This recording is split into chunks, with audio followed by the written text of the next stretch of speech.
Hi, I'm Remee. Welcome to Remee's Pod, where we'll be talking about face reading, Lunar New Year's, and what the year holds in store for you.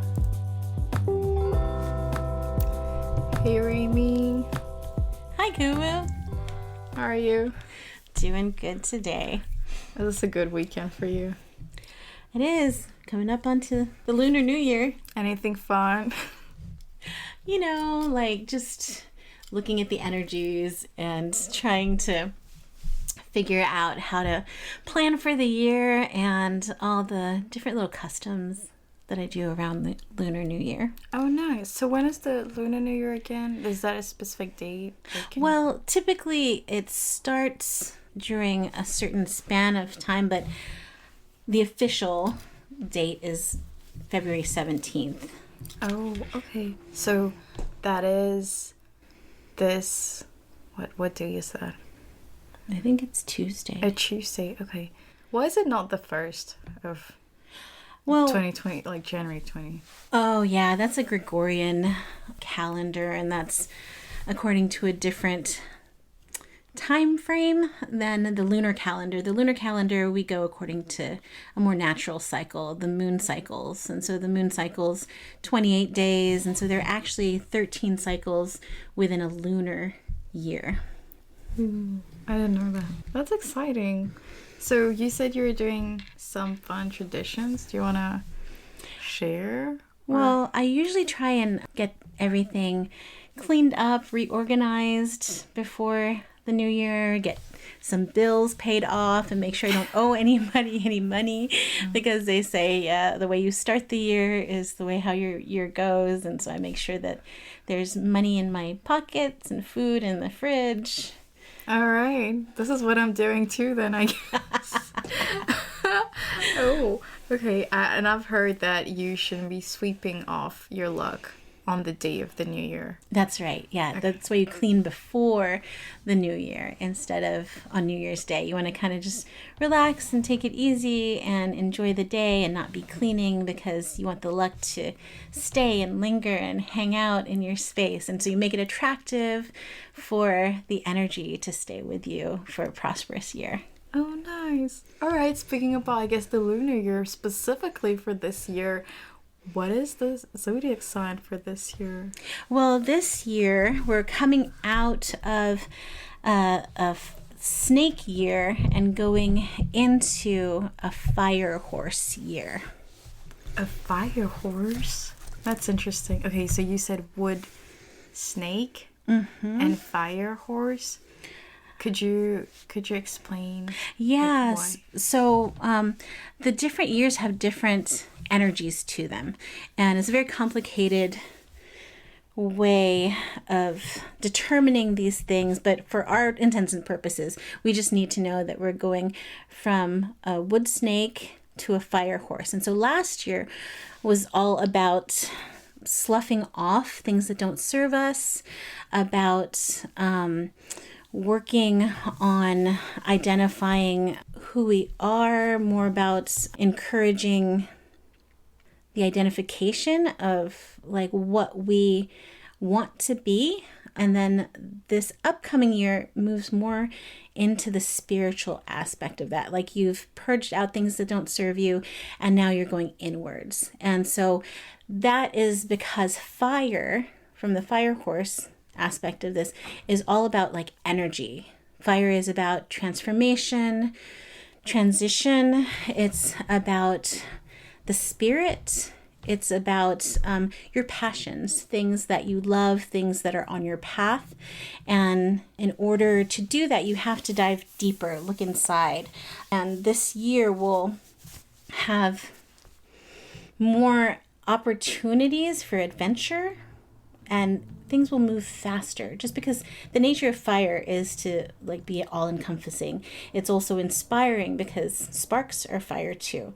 But the fire inside of a person is identified by like their passions, by the things that drive them, by the things that light up their spirit, light up their eyes.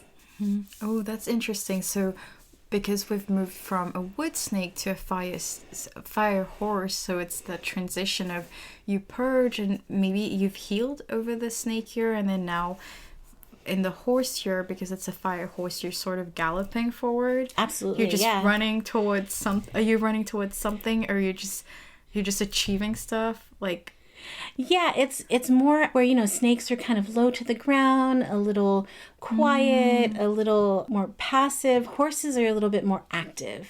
There's more energy to them. They tend to be both like, they feel like earth and sky to me, because when you see them galloping, it's almost like they're flying and barely touching the earth. But the four hooves mean that they're kind of touching something solid, something foundational.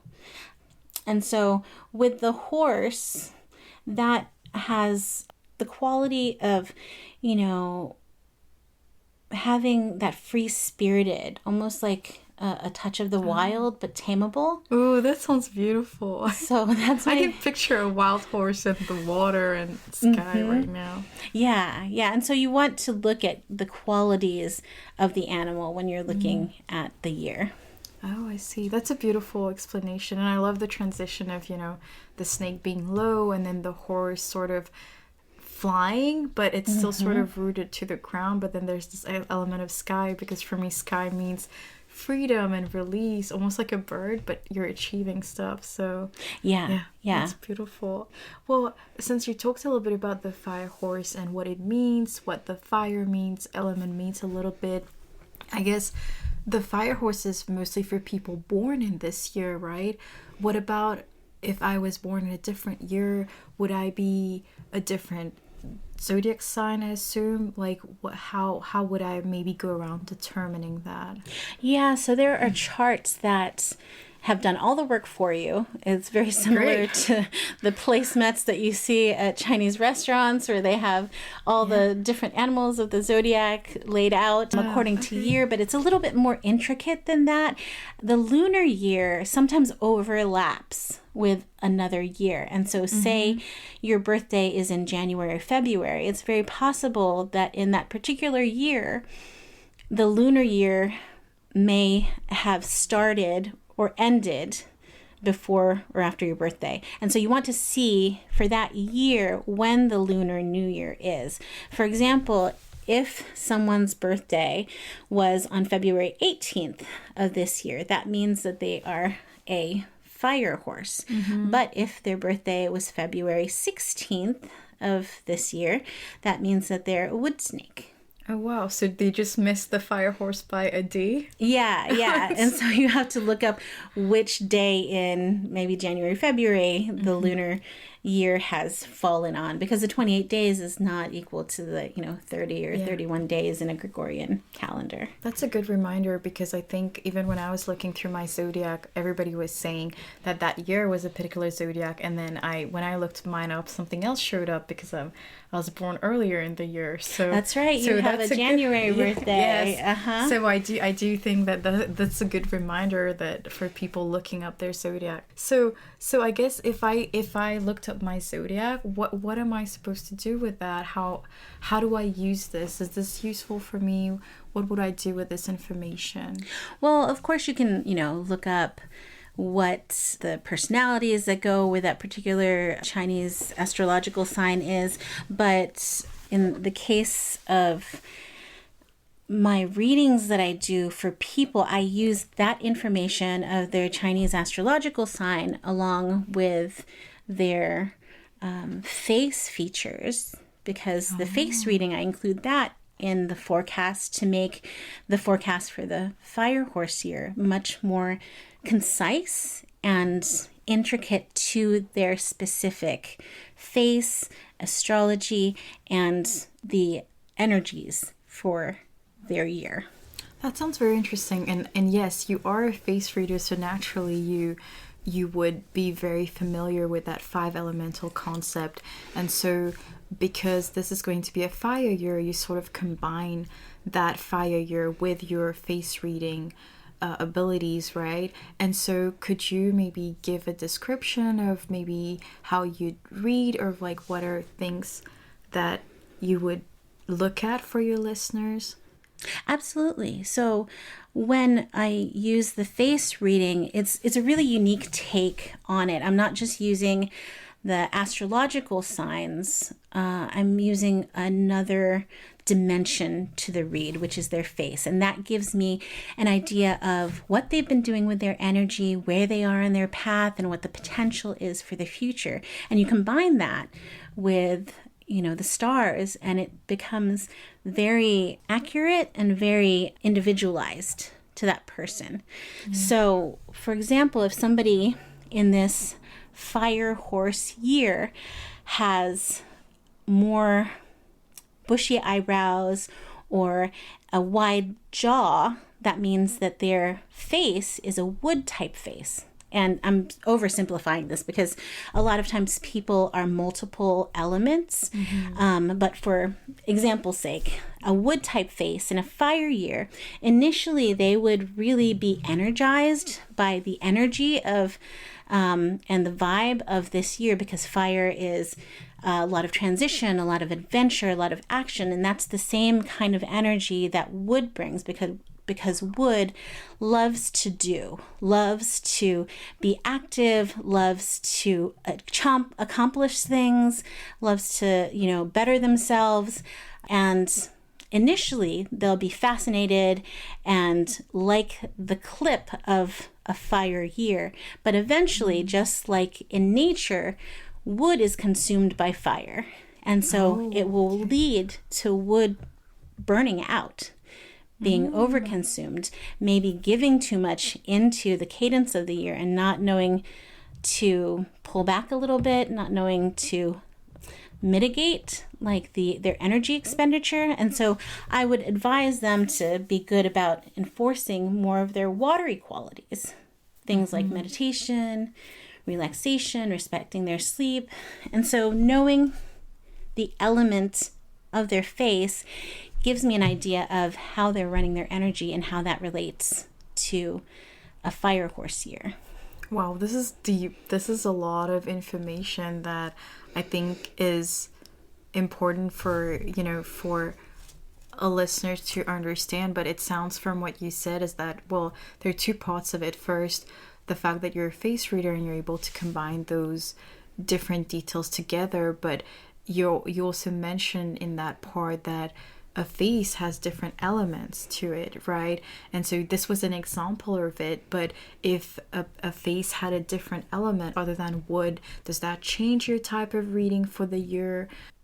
Oh, completely. Because somebody, for example, that is a watery face, they will do very well in a fire year because fire is doused by water. So it tempers the hecticness, the anxiety, the excess energy, the quick transitions, and it can help to temper the chaos that might be brought by fire. And so, knowing what the element is, and of course, knowing more about yourself and how you run energy, and your face and astrology being keys to those, it gives a really good insight. That's true. And but what you're saying also is that from this description, these were examples, but given that everybody has a different face type, you should look at the face overall with all the different elements. Is that what I'm hearing? Yeah, because one of the benefits of face reading is that you can extrapolate the nuances of each face. And it's not just eyebrows or jaw or lip. There are certain lines that need interpretation. There are turns of the nose or little differences in the slope of the forehead that can give further information about your path, your life, what you're doing with your energy, and how to either enhance that or correct it, or, how to become more happy or more close to your original self. Oh wow, okay, that's a little bit deeper than that you're doing in those readings. So you're combining a lot of things. It sounds so your expertise of the face reading that you're combining into, was it an annual forecast of the year that you were doing, that you're currently doing? Okay. Yes. Yeah, I used to do a general forecast, but you can find that from a lot of different places. So most people were much more enamored and got better guidance and enjoyed the information when it came to their own individual reads. And so that's what I've been focusing on this year, is bringing to each individual specific reads according to their own face, their Chinese astrological sign, as well as the Chinese year.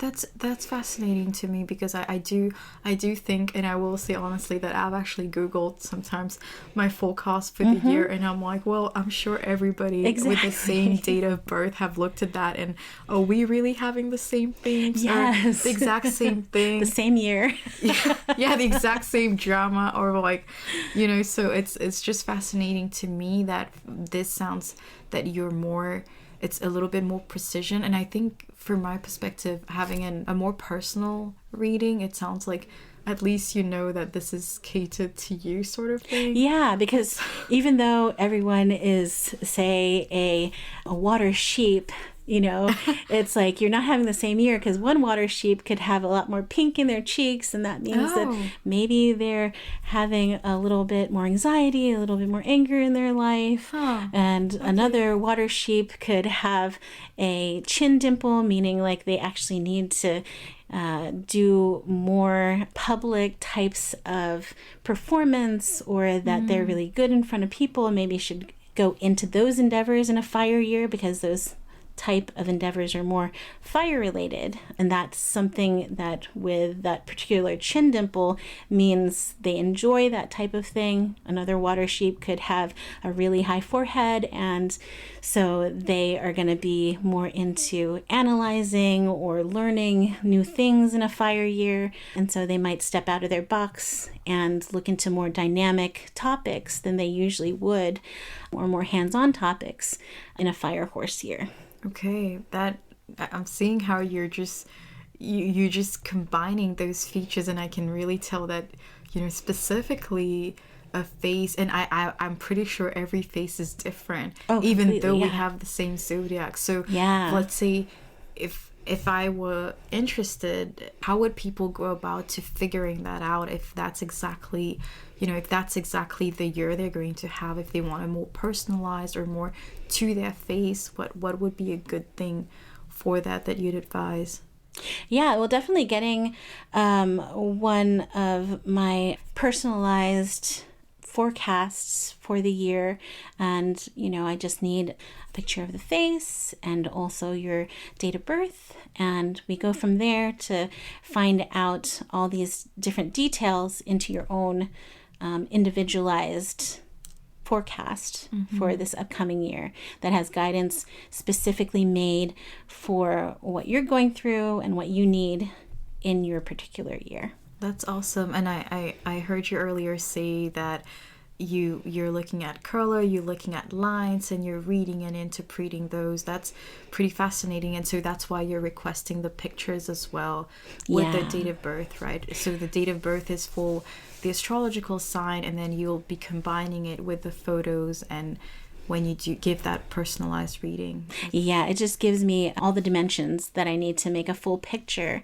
to give you information to getting the best out of your year.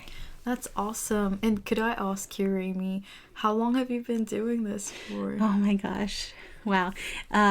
Probably over a decade, I think. Yeah, that's awesome. No, you just, and I'm asking that just because you sound, as you were getting into the depths of it, I got lost a little bit, but I was like, that is so much fascinating that I think I might need to have a personalized session and just get a little bit more of the details from you, because I want to understand that. So yeah, and so people that are really into it, if you want to get into the whole face reading thing itself, I also do classes. I do certifications for becoming face readers. So those are other offerings I have along with the services of just a general face reading. Well, Remee, thank you for coming. This was awesome for, going over the horse here, and it's a fire horse. Lots of jumping around. No, I'm just kidding. I guess lots of galloping and, lots of fun activities and stuff. Are you looking forward to the fire horse year that's coming? Well, I'm more of a water type, and luckily that calmer clip, is complementary to a very active year like that. But yeah, if you're worried about how the energy's rolling out with the fire horse year, just honor all the ways that you can bring a little bit more water into your life with meditation, honoring your sleep, doing creative endeavors, getting in touch with your intuition, and that should help balance out some of those disparate energies. I love that. Well, Remee, thank you for tuning in. And do you want to say something to the listeners? Well, just to have an abundant and prosperous and healthy year of the fire horse. Take care of yourselves and indulge in a lot of adventures, and also get yourself a face reading to start it out and to be able to anticipate all the adventurous turns that the fire horse year will bring. Thanks for spending time with me. Let's do it again next time. Coming up onto Lunar New Year. Okay. Wait, say that again. 1, 2, 3. And this is Remee signing out. Okay, cool. Are we done? I think we're done. Remember, this information is solely for educational and entertainment purposes. Please consult a physician or other qualified professional for legal, medical, or business advice. This is Remee signing out.